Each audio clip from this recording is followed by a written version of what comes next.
Day 15, 19 to 21. Basahin natin.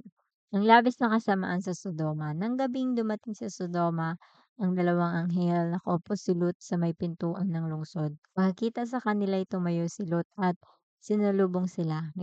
Nagpatira pa siya sa harapan ng mga anghel. Alam ni Lot 'no, na anghel yung ano, yung magiging kasama niya. Pero itong mga nagpakita sa kanila, hindi ito yung mukhang anghel na may pakpak, kundi mukha silang tao. Kasi kaya hindi natakot si Lot, eh, pero alam niya, na-discern siguro ng spirit niya kung sino mga yun. Pero hindi siya yung sinabi na pag-anghel na may pakpak, gano'n. Nagpatira pa siya sa harapan ng mga anghel, "Mga Ginoo," wika niya, "inaanyayahan ko po kayo sa amin, doon na kayo maghugas ng paa at magpalipas ng gabi. Bukas na ng umaga kayo magpatuloy sa paglalakbay." Ngunit sumagot sila, "Huwag na, dito na lang kami sa lansangan magpapalipas ng gabi." Ngunit pinilit niya ang mga ito kaya sumama pa rin sila sa kanya. Nagluto si Lot ng tinapay na walang pampaalsa, naghanda ng masarap na hapunan at kumain sila. Nang matutulog na sila, pinaligiran ng mga lalaking taga-Sodoma ang kanyang bahay. Lahat ng kalalakihan sa lungsod, bata at matanda ay naroroon. Pasigaw nilang tinanong, "Nasaan ang mga panauhin mong lalaki? Ilabas mo't makikipagtalik kami sa kanila." So, ito yung ano eh, ito yung una sa history sa Bible na account patungkol dun sa mga LGBT. So, we are not against sa LGBT, but we are kailangan nating sabihin yun kasi yun yung nakalagay sa Bible, 'di ba? Kung ano yung nakalagay sa Bible na mali, wala tayong reason para para sabihin sa mga tao na tama yun. Kasi kung ano yung sinabi ng Diyos na mali, yun yung mali. Wala tayong magagawa dun, yun yung nakalagay, yun yung sinulat ng Diyos. Pero sabi nga, mahal ng Diyos yung tao, pero ayaw ng Diyos ng kasalanan at ang lahat ng tao ay binibigyan ng Diyos ng pagkakataon na magsisi. Sobra-sobra yung grasya ng Diyos. Namatay siya sa cross hindi lamang dahil para sa atin, kundi namatay siya para sa lahat ng mga tao. Sa mga gay, sa mga LGBTQ, sino man tayo, ano man yung nationality natin, Jesus died on the cross for everyone. Mahal na mahal ng Diyos ang lahat ng tao. Pero ayaw ng Diyos ng kasalanan at hanggang maaari hindi natin tino-tolerate yun. As a Christian, hindi natin tino-tolerate ang kasalanan and hindi natin kino-condemn but we are alam ko, 'pag lalapit tayo sa Diyos as who we are, hindi na natin kailangang baguhin yung sarili natin bago tayo lumapit sa Diyos. Lumapit tayo sa Diyos kahit sobrang dumi ng feeling natin, kahit sobrang makasalanan tayo, lumapit tayo sa Diyos at ang Diyos ay handa tayong patawarin at bigyan tayo ng knowledge and wisdom and also ng grasya niya para mapagtagumpayan natin ano man yung meron tayo, kasalanan na meron tayo. Sigaw nilang tinanong si Lot, "Nasaan ang mga panauhin ng mga lalaki? Ilabas mo't makikipagtalik kami sa kanila." Lumabas si Lot at isinara ang pinto. Sinabi sa mga tao, "Huwag mga kaibigan, napakasama ng gagawin ninyo. Ako'y may 2 anak na dalaga, siya na lamang ang ibibigay ko sa inyo at gawin ninyo sa kanila ang gusto ninyo. Huwag lamang ninyong galawin ang mga lalaking ito. Mga panauhin ko sila at dapat ko silang ingatan." So doon at dito natin makikita kung gaano karumal-dumal talaga as in super yung Sodoma at Gomorrah. So, ganun na lamang 'no, yung meron lang silang makita kahit hindi nila kahit foreigner 'no, ganun na lang nila ihahalayin 'no. At alam ko kung magre-research pa tayo kung gaano kasama ito, mas makikita natin na nagkakaroon sila ng mga piyesta, meron sila yung mga gods of fertility, yung sila Venus, kung alam natin yun sa mga natunan sa school, yung gods of fertility na pero malduma yung mga ginagawa nila. Ngunit sumigaw sila, "Huwag kang makialam, dayuhan. Sino ka magtuturo sa amin ng aming gagawin? Lumabi ka kung ayaw mong masaktan ng higit sa kanila, ng higit kaysa kanila." Tinulak nila si Lot at tinangkang wasakin ang pinto. Ngunit hinaltak siya ng mga panauhin at isinara ang mga pinto. Pagkatapos, binulag nila ang mga tao sa labas, kaya't hindi makita ng mga ito ang pinto. iniwan ni Lot ang Sodoma. Sinabi ng dalawang panauhin kay Lot, "Magmadali ka, isama mong lahat ng iyong mga anak at iba pang kamag-anak na nakatira sa lungsod na ito. Umalis na kayo rito, sapagkat gugunawin na namin ang lungsod na ito." Pinakinggan ni Yahweh ang mabibigat na sumbong laban sa mga taga-Sodoma at pinapunta kami ni Yahweh upang wasakin ang lungsod na ito. Kaya't pinuntahan ni Lot ang mga mapapangasawa ng kanyang mga anak na babae at sinabi sa kanila, "Umalis na kayo agad sapagkat wawasakin ni Yahweh ang lungsod na ito." Ngunit akala nila'y nagbibiro lamang si Lot. Nang magbubukang liwayway na, pinupura ng mga anghel si Lot, "Magmadali ka, umalis na kayo at ang iyong asawa at mga anak, nang hindi kayo madamay sa pagkawasak ng lungsod." Nag-atubili pa si Lot ngunit sa habag ni Yahweh, grabe 'no, ngunit sa habag ni Yahweh, halos kaladkarin na sila ng mga lalaki palabas ng lungsod. Gano'n tayo kamahal ng Diyos 'no, na minsan nandun na tayo talaga sa mga kasalanan na mag-cause sa atin ng death. Pero yung love ng Diyos, halos kaladkarin na lang talaga tayo para makaalis tayo dun sa kasalanan. Kasi gano'n talaga yung grasya ng Diyos. Ayaw niya na masayang yung pagpapako niya sa cross. Dahil yun yung ano, reason para maligtas tayo, 'di ba? Yung mapako siya sa cross para magkaroon tayo ng kaligtasan. Pero tayo, ayaw natin na halos kaladkad na lang talaga tayo ng Diyos. Pagkatapos nun sa mga anghel ay nagsabi, "Iligtas ninyo ang inyong sarili. Huwag kayong lilingon o hihinto sa libis. Magtago kayo sa kaburulan para hindi kayo mamatay." Ngunit sumagot si Lot, "Huwag na po roon, Ginoo. Napakalaki na ng utang na loob ko sa inyo. Napakabuti ninyo at iniligtas ninyo ako. Ngunit napakalayo ng mga kaburulan. Baka hindi na ako makarating doon ng buhay. Hindi ba maaaring doon na lamang sa maliit na bayang iyon? Oo, sige. Doon na kayo magpunta at hindi ko wawasakin ang bayang iyon. Ngunit magmadali kayo. Hindi ko maitutuloy ang gawain ko hanggat wala kayo roon." Maliit ang bayang iyon kaya't tinawag na Zoar, maliit. Ginunaw ang Sodoma at Gomorra. Mataas na ang araw nang makarating si Lot sa Zoar. Saka pa lamang pinaulanan ni Yahweh ng apoy na asupre ang Sodoma at Gomorra. So kung i-research natin sa internet, may mga account doon na nagpapatunay na yung Sodoma at Gomorra ay totoo na nangyari siya.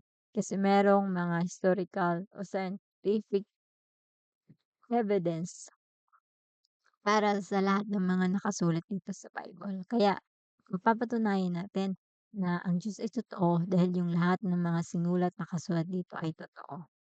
Tinumok ni Yahweh ang mga lungsod na iyon at ang buong libis laban lahat ng mamayan doon pati ang mga pananim. Ngunit lumingon ang asawa ni Lot kaya't ito'y naging isang haliging asin. Kinabukasan, maagang nagtungo si Abraham sa dakong pinagtagpuan nila ni Yahweh. Mula roon, tinawag niya ang Sodoma at Gomorra at ang buong libis. Nakita niyang tumataas ang makapal na usok na parang nagmula sa malaking horno. Nang gunawin ng Diyos ang mga lungsod na iyon, hindi nawaglit sa kanyang isipan si Abraham kaya iniligtas niya si Lot. Ang pinagmulan ng mga Moabita at Amonite. So, grabe din yung blessing kay Abraham na hanggang kay Lot ay naranasan yung pagpapala. Kaya minsan 'pag tayo yung sumusunod sa Diyos, yung pamilya natin din nakakaranas ng mga pagpapala. Kasi dumadaloy siya or, pinagpapala din sila ng Diyos on account sa obedience natin. Ang pinagmulan ng mga Moabita at Amonita. Sa takot ni Lot na manatili sa Zoar, sila ng dalawa niyang anak na babae umakyat sa kaburulan at nanirahan sa isang yungib noon. Minsan nag-usap ang magkakapatid. Sinabi ng nakakatanda, "Wala nang natitirang lalaki sa daigdig. Matanda na ang ating ama at maaaring hindi na tayo magkaanak.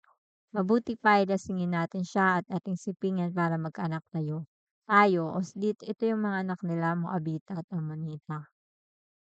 Nilasingan nila ang kanyang aba ng gabing iyon. Sa kalasingan ni Lot, hindi niya namalayang nakipagtalik siya sa kanyang anak niyang panganay. Siguro nagawa ito ng mga anak ni Lot dahil na din siguro doon sa parang naging buhay nila doon sa Sodoma at Gomorra. Kasi doon sila nakatira. So parang na-adapt nila yung ways doon. 'no, kaya nila nagawa yun sa kanilang tatay. Kaya siguro napakaimportante din kung ano yung environment 'no, na magiging ng mga anak mo, ng pamilya mo, dapat din pala tinitingnan natin. Kinabukasan sinabi ng panganay na bunso, "Kagabi sumiping ako sa ating ama.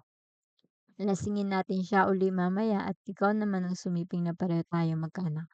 Nilasingan nila si Lot ng gabing iyon at ang bunso naman ang sumiping. Tulad ng dati, hindi namalayan ni Lot ang kanyang pakikipagtayag sa kalasingan. Bunga nito, kapwa nagdalang tao ang magkapatid. Nagkaanak ng lalaki ang panganay, tinawag niyang Moab. Siya ang ninuno ng mga Moabita ngayon. Lalaki rin ang naging anak ng bunso at tinawag niya itong Ben-amin. Siyam naman ang mga Amonita ngayon.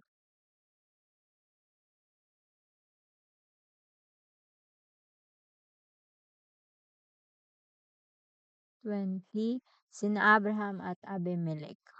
Nilisan ni Abraham ang Mamre at nagpunta sa lupain ng Negeb sa pagitan ng Cades at Shur at tumira sa Gerar. Habang siya'y naroroon, kapatid ang pangilala niya kay Sarai. So, nangyari ulit, no, yung nabasa natin dun sa ilang chapter. Kaya, ito'y pinakuha ni Abimelech, hari ng Gerar. Grabe yung ganda ni Sarah, no? Kasi 90 years old na si Sarah, pero napapagkamalan pa rin siyang bata.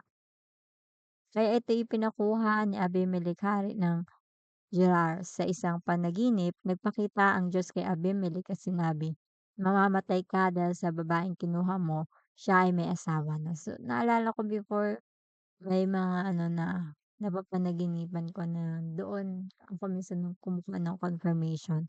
Kagaya yung nasa Maynila ako, sabi ko, "Lord, uuwi ba ako ng probinsya? Doon ba ako magstay?"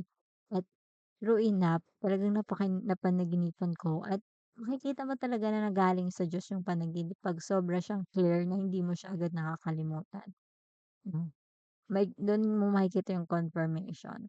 Noon ay hindi pa nasisipingan ni Abimelech si Sarah kaya't sinabi niya, "Panginoon, papatayin ba ninyo ako at ang aking bahay na wala namang kasalanan?" Kapatid ang pakilala ni Abraham kay Sarah at gayon din naman ang pakilala ni Abraham. Grabe si Abraham 'no, parang lagi niya lang pinamimigay si Sarah. Oo naman si Sarah. "Ginawa ko po ito na malinis ang aking hangarin, kaya wala akong kasalanan." Sumagot ang Diyos, "Oo, alam kong malinis ang hari mo, kaya naman hindi ko na hinintay na maggalaw mo siya upang huwag ka ng magkasala sa akin. Ibalik mo siya agad sa kanyang asawa. Propeta ang asawa niya at ipapanalangin ka niya upang hindi ka mamatay. Kapag hindi mo siya ibinalik, hindi lamang ikaw ang mamamatay, kundi pati ang buong nasasakupan mo." Kinabukasan, sinabi ni Abimelech sa mga alipin niya ang mga bagay na ito at gayon na lamang ang kanilang pagkatakot. Dahil dito'y ipinatawag ni Abimelech sa Abraham at tinanong, "Bakit mo ginawa ito? Ano bang kasalanan ko at dinalhan mo ng kapahamakang ito ang aking kaharian? Hindi tama ang ginawa mo. Ano bang pumasok yun sa isip mo at ginawa mo ang mga bagay na ito?" Sumagot si Abraham, "Ang akala ko po'y walang takot sa Diyos sa mga taga rito at nangangamba kung baka patayin nila ako at baka para makuha ang aking asawa. Ang totoo po'y kapatid ko siya sa ama at napangasawa ko siya." So, kapatid ko siya sa ama at napangasawa ko siya.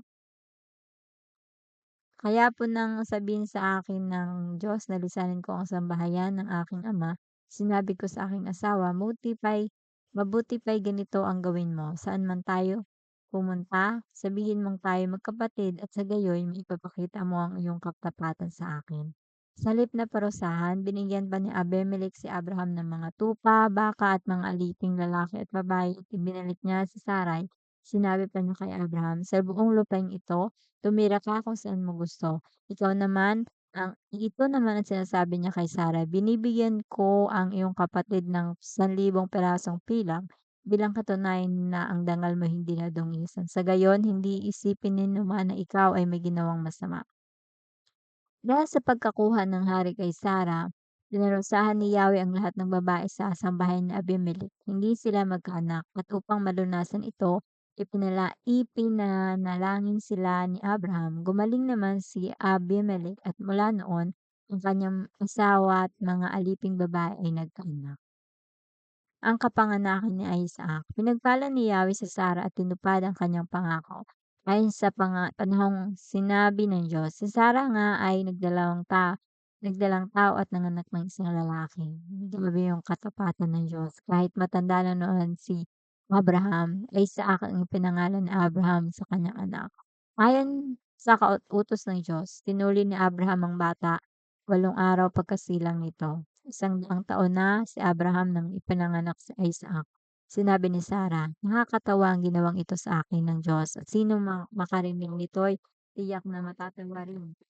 At sinabi pa niya, sa edad na iyon ni Abraham, sinong makapagsabi sa kanya ako'y mag-aalaga pa ng bata? Gayunman, nagbigay pa rin siya ng anak kahit siya'y matanda na. Lumaki ang bata at nang ito'y awatin, naghanda ng malaking salo-salo si Abraham. Pinalaya si Hagar at si Ismael. Minsan nakikipaglaro kay Isaac si Ismael, ang anak ni Abraham kay Hagar na taga-Egypto. Nang makita ito ni Sarah, sinabi niya kay Abraham, palayasin mo ang aliping iyan at ang kanyang anak, sapagkat ang anak ng alipin niya ay hindi dapat makibahagi sa mamanahin ng anak kong si Isaac. Labis itong ikinalungkot ni Abraham sapagkat anak din niya si Ismael. Ngunit sinabi ng Diyos kay Abraham, huwag kang mag-alala tungkol sa mag-ina. Sundin mo na ang gusto ni Sarah sapagkat kay Isaac mamumula ang lahing ito. Lahing sinabi ko sa iyo, ngunit ang anak mong iyan kay Hagar ay magkakaanak din ng marami. At sila ay magiging isang bansa dahil anak mo rin naman si Ismael. Madaling araw pa lamang ang mag-ina ay pinaghahanda na ni Abraham ng baong pagkain at inumin. Ipinapasa ni Abraham ang mga ito kay Hagar at ang mag-ina ay kanyang pinaalis. Nagpagala-gala sila sa ilang ng Beersheba. Nang maubos na ang dalang tubig, iniwan ni Hagar ang kanyang anak sa isang lilim ng isang mababang punong kahoy at naupo ng may 100 metro mula sa kinaroroonan ng bata. Sinabi niya sa sarili, di ko matitiis ang makitang mamatay ang aking anak. Samantalang nakaupo siya, nag-iisip, umiiyak naman ang bata. Narinig ng Diyos ang iyak ng bata. Ang dami na narinig ng Diyos. At nagsalita mula sa langit ang anghel ng Diyos. Hagar, anong bumabagabag sa iyo? Huwag kang matakot. Naririnig ng Diyos ang iyak ng iyong anak. Lapitan mo siya at patahanin. Gagawin kong isang dakilang bansa ang kanyang lahi. Pinagpaliwanag ng Diyos ang paningin ni Hagar at nakita nito ang isang balon. Pinuno niya ng tubig ang dalang sisidlan at pinainom ang bata. Hindi nga pinabayaan ng Diyos sa Ismael. Ito'y lumaki sa ilang ng paran at naging mahusay na mga ngaso. Ikinuha siya ng kanyang ina ng mapapangasawa mula sa lupain ng Ehipto. Nang panahong iyon, isinama ni Haring Abimelech si Pikol, pinuno ng hukbo at sila'y nagpunta kay Abraham. Sinabi ni Abimelech kay Abraham, sa lahat ng gawain mo'y pinagpapala ka ng Diyos. Sumpa mo ngayon sa harap ng Diyos na hindi mo ako dadayain, pati na ang aking lahi. Kung paano ako ay naging tapat sa iyo, ipangako mo rin namang magiging tapat ka sa akin at lupaing ito at tinitirhan mo ngayon. Nangangako ako, tugon naman ni Abraham. Ngunit nagreklamo si Abraham kay Abimelech tungkol sa isang balon na inagaw ng mga alipin ng hari. Sumagot si Abimelech, hindi ko nalalaman iyan. Bakit ngayon mo lamang sinabi sa akin? Nagkasundo ang dalawa at binigyan ni Abraham si Abimelech ng ilang tupa at baka. Ibinukod ni Abraham ang 7 tupa ng kanyang kawan. Anong kahulugan nito? Tanong ni Abimelech. Sumagot si Abraham, ito ay para sa iyo bilang pagsang-ayon mo sa akin ang balong ito. Kaya ang lugar na iyon itinawag na Beersheba, sapagkat doon inunumpa sila sa isa't isa. Matapos ang sumpahang iyon, bumalik sa lupain ng mga Pilisteo si Abimelech at si Pikol na pinuno ng mga hukbo. Pagkalis nila ay nagtanim naman si Abraham ng punong tamaresko sa Beersheba at sumamba kay Yahweh ang Diyos na walang hanggan. Mahabang panahong nanirahan si Abraham sa lupain ng mga Pilisteo. So, dito nagtapos yung ating Bible reading. Pagpalain ko ang lahat ng nakikinig sa Bible reading na ito. Pray po tayo. Father God, salamat Panginoon sa pagmamahal mo sa amin. Salamat Panginoon dahil lagi po kayo nandyan. I pray Lord, I bless mo kami sa buong araw na ito. saan man kami magpunta, ano man yung aming gawin, kung paano Lord na naranasan ni Abraham ang iyong pag-iingat at iyong gabay at pagmamahal, ay gano'n din Panginoon, we declare sa araw na ito na maranasan Panginoon ng iyong mga anak ng kaligtasan Panginoon at pag-iingat mo sa amin. We give all the glory Panginoon at salamat sa iyong mga salita na nagbibigay sa amin ng kalakasan. At sa pamamagitan nito Lord ay patuloy ka namin nakikilala Lord na ikaw ay Diyos na makapangyarihan. At kung ikaw Panginoon ay may ah, utos sa amin at kung kami sumunod, hindi mo kami talaga iiwan Lord, kung paano hindi mo iniwan si Abraham kahit saan man siya magpunta Panginoon. We give all the glory into your name Lord, in Jesus' name, amen.